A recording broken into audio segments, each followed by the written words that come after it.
From a young age, I've been enthralled and even comforted by the macabre. I still remember my excitement when I ordered Alvin Schwartz's Scary Stories to Tell in the Dark trilogy from my elementary school's Scholastic Book Fair. I was utterly entranced by the darkly uncanny and viscerally unsettling art of Stephen Gammell, paired with classic campfire stories and folklore, some of which were so ancient their origins couldn't be traced back to any one time or geographical location. A few years before purchasing the book series, I'd attended the funeral of my 8-year-old cousin, and despite my parents doing their best to explain the circumstances, I simply couldn't wrap my 4-year-old mind around the concept of a young life, or any life, being snuffed out by cancer, as my cousin was, or by any other means. And though those books didn't necessarily offer me the answers I was seeking, they shone a light on a dark and fleeting question that gnawed through the thin membrane of my subconscious and into my most aware and conscious mind. Years later, in middle school, I took to long walks by myself, sometimes simply to be in nature, to wander through the woods or traverse wide open fields, sometimes to visit cemeteries and read the names and birth and death dates of those interred there.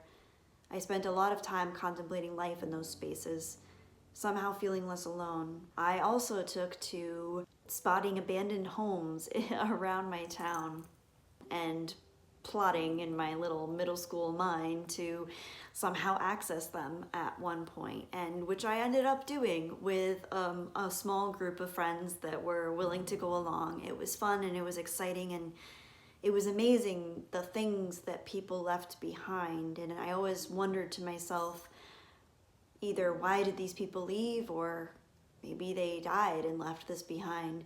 It was fascinating to see the state of these homes, and sometimes people left behind family photos and clothing, and I can still remember the smells of old clothing just decaying in closets.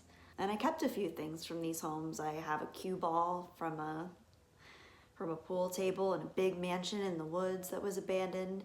I still have this photograph of this beautiful woman who was young at the time, but this photograph is so old. It's this old printed paper. I want to say it was from the 1900s. It had a date on the back, but I can't recall. And it was this matte finish, and I can still remember her face in my mind's eye. I kept little things like that. Somehow, I wouldn't say that they brought me comfort going into these homes, but they echoed back this familiar feeling that I was already having, that there was this sense that one day we all leave something abandoned. One day we will all abandon a living space or a house. One year for my birthday, my mom got me a handheld mini cassette film camera. I used to record myself reading scary stories to tell in the dark when my parents weren't home, which was often because they both worked. I actually have a video of this, and despite how embarrassing it is, these were very dramatic readings that I did by myself. And who knows what I was recording these for. Maybe I just had a desire to record my thoughts, just like now, ironically. But maybe one day, maybe I'll show you. Don't pressure me though, I don't deal well with pressure. Don't start asking me about it. It has to be on my terms. How about I tell you some more scary stories? That'll be fun. The Big Toe. A boy was digging at the edge of a garden when he saw a big toe. He tried to pick it up, but it was stuck to something. So he gave it a good hard jerk, and it came off in his hand. Then he heard something groan and scamper away. The boy took the toe into the kitchen and showed it to his mother. "It looks nice and plump," she said. "I'll put it in this soup and we'll have it for supper." That night his father carved the toe into 3 pieces, and they each had a piece. Then they did the dishes, and when it got dark they went to bed. The boy fell asleep almost at once, but in the middle of the night a sound awakened him. It was something out in the street. It was a voice, and it was calling him. "Where is my toe?" it groaned. When the boy heard that, he got very scared. But he thought, "It doesn't know where I am. It will never find me." Then he heard the voice once more, only now it was closer. "Where is my toe?" it groaned. The boy pulled the blankets over his head and closed his eyes. "I'll go to sleep," he thought. "When I wake up, it will be gone." But soon he heard the back door open, and again he heard the voice, "Where is my toe?" Even more haunting, it groaned. Then the boy heard footsteps move through the kitchen, into the dining room, into the living room, into the front hall. Then slowly they climbed the stairs. Closer and closer they came. Soon they were in the upstairs hall. Now they were outside his door. "Where is my toe?" the voice groaned. His door opened. Shaking with fear, he listened as the footsteps slowly moved through the dark toward his bed. Then they stopped. "Where is my toe?" the voice groaned. "You got it!" I also took to making my own short scary movies with some of my friends. These couple of friends that made these movies with me were also the same friends who would explore these abandoned homes with me, so they were along for the ride. It was fun. A lot of these films were kind of like short versions of The Others, which was one of my favorite gothic ghost stories growing up, and I still really appreciate that film. I suppose you can begin to see how horror is one of my favorite genres of film now. However, not horror in the broadest sense.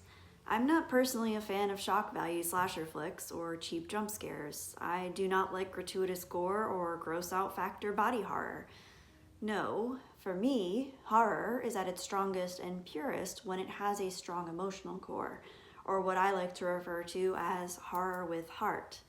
Horror that leads its viewer down a dark and winding path with often deeply unsettling themes and moments, and even some utterly terrifying scares, but horror which nods to the greater human condition in its execution. Some examples of this include many of Stephen King's literary works and cinematic adaptations, including but not limited to The Shining, The Mist, Misery, Gerald's Game, etc., as well as many of the directorial works of Mike Flanagan, in particular The Haunting of Hill House, which I personally find to be an utter masterpiece. I'd like to give mention to 3 films called The Endless, Spring, and Resolution, a unique group of more cosmic or even Lovecraftian horror films which take place in the same connected universe. There are so many horror films that I love that I haven't mentioned here. This is not a final list by any stretch. This is just the tip of the iceberg, and these are just the first films that come to mind for me personally. I love a lot of horror movies, and I of course make exceptions. I'm not a horror elitist by any stretch. I love all kinds of horror,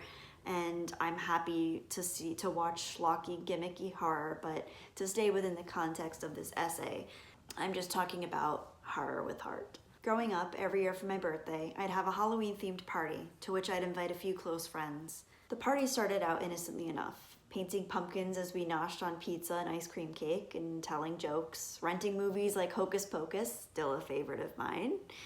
In subsequent years, I upped the ante, buying a Ouija board and being utterly disappointed when I realized I wasn't reaching anyone or anything with it. But as the years moved on, the movie rentals got darker, until we reached Stanley Kubrick's The Shining. It was just me and my best friend Leanne still awake at the time. Everyone else had fallen asleep. I will never forget the feeling I had when I saw that aerial shot of the Torrance's yellow Volkswagen Beetle driving through the winding mountain roads of what I later found was Crater Lake, Montana, but in the novel and film was meant to be Sidewinder, Colorado, on their way to the Stanley Hotel. The eerie music called out from my family room speakers and swiftly blanketed my body in goosebumps. At risk of sounding overly dramatic, that moment changed me. In that moment, I swear I can recall feeling that there was something underneath the reality espoused by my teachers, my parents, my peer group, the media. There was a far more complex and eerie reality that we simply couldn't tap into all the time because of its darkness. But I reveled in the feeling, despite its uneasiness, because I was already familiar with what it meant. That death is a part of life, that decay is inevitable, that entropy is the destination for everyone and everything in existence, that non-existence is very thinly veiled beneath every facet of existence. Fast forward years later, I'm in my late 20s. My mom, who was also my best friend, was diagnosed with cancer. She told me on my birthday weekend when I was visiting her and my dad in their Rhode Island home. I sank immediately into a pit of spikes, each one sharply emblazoned with the notion that even if she didn't die this year, or the next year, or in the next 10 years, she would die. There was no running from it. There was no escape, not for her, not for me, not for any of us. She died less than 4 years later. It's been a little over a year since my mom died. And in this year, perhaps more than any other year, I've been craving horror films. Good horror films, well-made horror films where budget doesn't matter, but the characters, the plot, the writing, the execution all do matter. I don't want schlock, and I certainly don't want shock. No, I want something much more challenging for any filmmaker to incorporate. I want catharsis. Because in the years since losing my mom, I've learned many truths, but the darkest of all the truths being that trauma, loss, and grief are each their own horror stories that those suffering must live through. I crave media that echoes the same pain in me that I feel when I think of my mom, dying under the weight of her cancer, and all the other people I've lost so far. And of course, I crave films that echo the pain all of humanity feels, the horrors of abuse, addiction, abandonment, death, grief, all of it.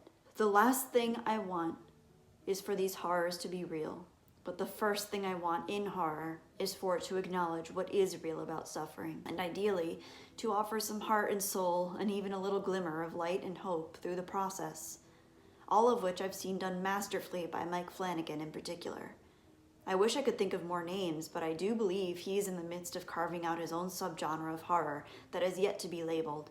All I know is that it strikes a chord with me, and with horror, that is hard to do. So I realized this was a pretty intense essay.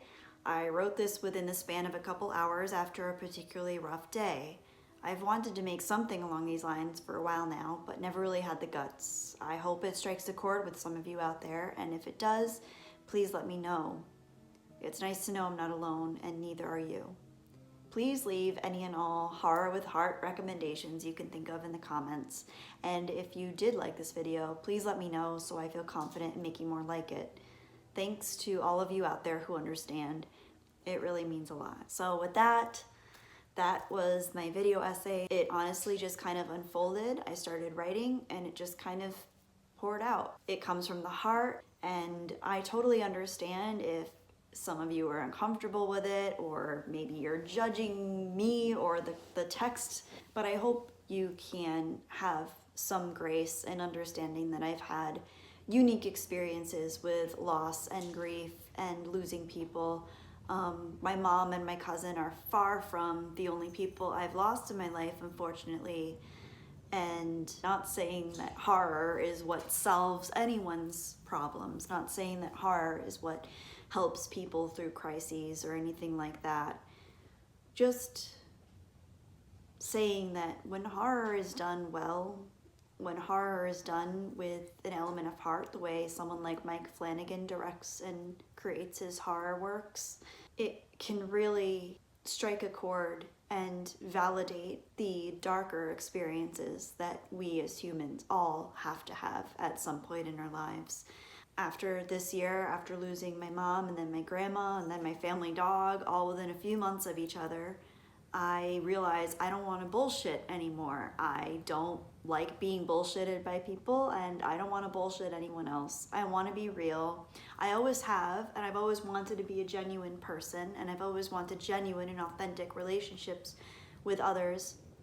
But I really want a genuine and authentic relationship with this channel, with the people that I'm interacting with here, and life is really short, and I've been jaded in a lot of ways, seeing some realities, seeing some people for who they really are, and I think it's just really important to care about real things. And if any of you think that maybe I'm taking this a little too deep or maybe even a little too dark, I hope you can understand, and maybe at least understand that we all go through our dark struggles and we all have our dark times. I hope this struck a chord with some of you, because for me it's a really powerful thing. But yeah, I hope you enjoyed the video. I hope you enjoyed this. I know it's a kind of different format than what I'm used to, but I really enjoyed writing this. It was very cathartic for me to write. I kind of poured my soul out into it a little bit, so I wanted to read directly from it, and I hope that's suitable for you guys. I'm not saying that's going to be the new format of all my videos, because who knows what I'm going to be doing with this channel. I'm still haven't figured that out, but hopefully you guys are on board. We can work together to create more videos that we both enjoy, because that's where I'm at. I want to create videos that I enjoy making, that are meaningful to me, that are authentic to who I am, but I also want to resonate with other people the way that I always wanted things to resonate with me growing up, because I always felt like a weird little loner, and that's why I love horrors, because it resonated with me. So if I resonate with you, the circle's complete. Anyway, you guys take care of yourselves. Have a great spooky season. It is Halloween, or Halloween time. It's October when I'm recording this, so hopefully this will be out before Halloween. But if it isn't, have a beautiful whatever time of year it is. Okay, you guys rock. Take care of yourselves. Bye. Paired with classic. Oh wait, I wanted to say something different. I'd have a Halloween themed party to which I'd invite a cute few blip blip blip, thinly veiled beneath every facet that non-exist. What the fuck?